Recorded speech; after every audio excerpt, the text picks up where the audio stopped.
ഒരു മാസമെടുത്തു ഈ വലിയ ചേമ്പ് മുളച്ചു വരാൻ. അത് യഥാർത്ഥത്തിൽ മുളച്ചു വരാനുള്ള സമയമാണോ അതോ സീസൺ ആയപ്പോൾ മുളച്ചാണോ എന്നറിയില്ല. പക്ഷെ സീസണായതാവാൻ വഴിയില്ല. സാധാരണ ഇങ്ങനത്തെ ചെടികൾ സീസണലായിട്ട് മുളയ്ക്കണമെങ്കിൽ മഴക്കാലമാവണം. മഴക്കാലമായിട്ടില്ല. ഇതിപ്പോൾ മെയ് മാസം തുടങ്ങിയിട്ടല്ലേ ഉള്ളൂ. മെയ് മാസത്തിൽ അത്ര സ്ട്രോങ് ആയിട്ട് മഴയൊന്നും പെയ്തില്ല. ഇടയ്ക്കൊക്കെ മഴ പെയ്തു. ആ ചെടിച്ചട്ടിയിൽ വേറെയും ചെടികളുണ്ട്. വാടിപ്പോയ മണി പ്ലാന്റ് കാണാം. പിന്നെ അവിടെ മുരിങ്ങയുണ്ട്. അത് വിത്തിട്ടുണ്ടായ മുരിങ്ങയാണ്.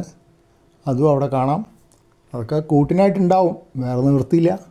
സ്ഥലമില്ലാത്തപ്പോൾ ഇങ്ങനെയൊക്കെ ഒപ്പിക്കാനല്ലേ പറ്റുള്ളൂ.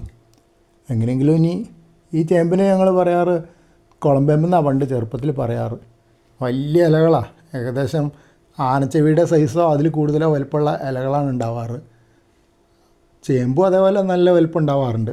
കണ്ടറിയാം. ഇത് മറുവശത്തു നിന്ന് എടുത്ത വീഡിയോ ക്ലിപ്പാണ്.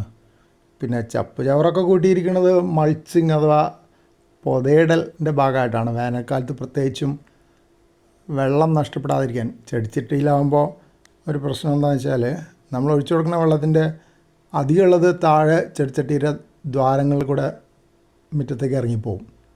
പിന്നെ മണ്ണിലുള്ളത് വെയിൽ കൊള്ളുമ്പോൾ ഉണങ്ങിപ്പോവുകയും ചെയ്യും. അപ്പോൾ ഇത് രണ്ടും കുറച്ചൊന്ന് തടയാൻ വേണ്ടിയിട്ടാണ് ഇങ്ങനെ ഇലകളിടുന്നത്. അപ്പോൾ ഇല കുതിരും. അപ്പോൾ കുതിർന്ന ഇലകളിൽ കുറച്ച് വെള്ളം നിലനിൽക്കുമല്ലോ. ചെറുപ്പത്തിൽ ഞങ്ങൾ വീട്ടിൽ ചെറിയ ചേമ്പും വലിയ ചേമ്പും ഒക്കെ കൃഷി ചെയ്യാറുണ്ടായിരുന്നു. അന്ന് കൃഷി ചെയ്യാൻ ഇഷ്ടംപോലെ സ്ഥലം ഉണ്ടായിരുന്നു. ഒരു 10-25 സെൻറ്റ് വലിയ സ്ഥലത്തായിരുന്നു വീട്. അപ്പോൾ മഴക്കാലമാകുമ്പോൾ ഇതൊക്കെ കൃഷി ചെയ്യും. അത്യാവശ്യം വിളവും ഉണ്ടാവും. നല്ല രസമാണ് അതൊക്കെ ചെയ്യാൻ. ഇപ്പോൾ കുറേ കാലമായിട്ടൊന്നും ചെയ്തിട്ടില്ല. ഇവിടെ ഒട്ടും സ്ഥലവും ഇല്ല. അപ്പോൾ ഇന്നലെ ഒരു മാളിൽ പോയപ്പോൾ ഒരു ചെറിയ വിത്ത് വലിയ ചേമ്പിൻ്റെ ഏറ്റവും ചെറിയൊരു ചേമ്പ് ഞാൻ വാങ്ങിച്ചു. എന്നു വെച്ചാൽ ഒരു പരീക്ഷണമാണ്. നടാൻ സ്ഥലമില്ല. അപ്പോൾ ഞാൻ കണ്ടെത്തിയത് ഇതാണ്. ഒരു 18 ഇഞ്ച് ചെടിച്ചട്ടിയുണ്ട്. ആ ചെടിച്ചട്ടിയിൽ ഇപ്പം തന്നെ ഒരു മുരിങ്ങ വളരുന്നുണ്ട്.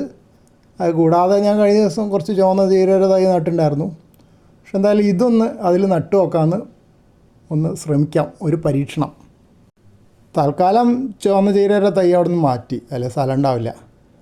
എന്നിട്ട് ഒരു കുഴിയൊക്കെ എടുത്ത് അതിൽ ഈ ചേമ്പിൻ്റെ വിത്ത്, ഇത് വലിയ ചേമ്പാണ്, ഇവിടെ കുളമ്പേമ്പ് എന്നൊക്കെ പറയും, അതിൻ്റെ വിത്താണിത്.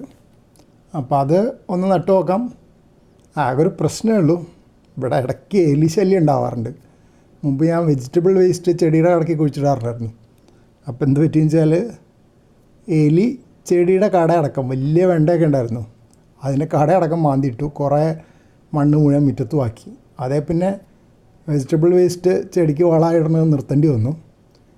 അപ്പോൾ അതുപോലെ ഇത് ക്യാരറ്റ് കുഴിച്ചിട്ട് നോക്കിയിട്ടുണ്ടായിരുന്നു. ഫുൾ ക്യാരറ്റ് കുറച്ച് കേടായപ്പോൾ കറിക്കെടുക്കാൻ പറ്റില്ല എന്നുണ്ടപ്പോൾ അന്ന് കുഴിച്ചിട്ടു. അതും എലി മാന്തി എടുത്തു.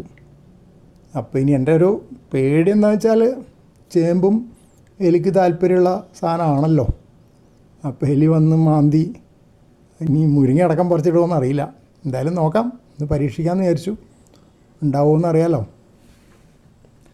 ഇത് വിജയകരമാവുകയാണെങ്കിൽ പിന്നെ ഞാൻ ഉദ്ദേശിച്ചത് ഇന്നലെ അവിടെ കടയിൽ സ്വീറ്റ് പൊട്ടറ്റോ അഥവാ മധുരക്കിഴങ്ങ് കണ്ടിട്ടുണ്ടായിരുന്നു. പക്ഷേ അത് ഇന്നലെ നോക്കിയപ്പോൾ ഫുള്ളായിട്ടുള്ള പീസൊന്നും കണ്ടില്ല. എല്ലാം കഷ്ണം ഉണ്ടായിരുന്നു. അപ്പോൾ അതുകൊണ്ട് മുളയ്ക്കുമ്പോൾ സംശയമുള്ളതുകൊണ്ട് വാങ്ങിച്ചു കൊണ്ടുവന്നില്ല. ഇനി എപ്പോഴെങ്കിലും പോകുമ്പോൾ ചെറിയ മധുരക്കിഴങ്ങ് കിട്ടുകയാണെങ്കിൽ വാങ്ങിച്ചു കൊണ്ടുവന്നിട്ട് അടുത്ത പരീക്ഷണം നോക്കണം.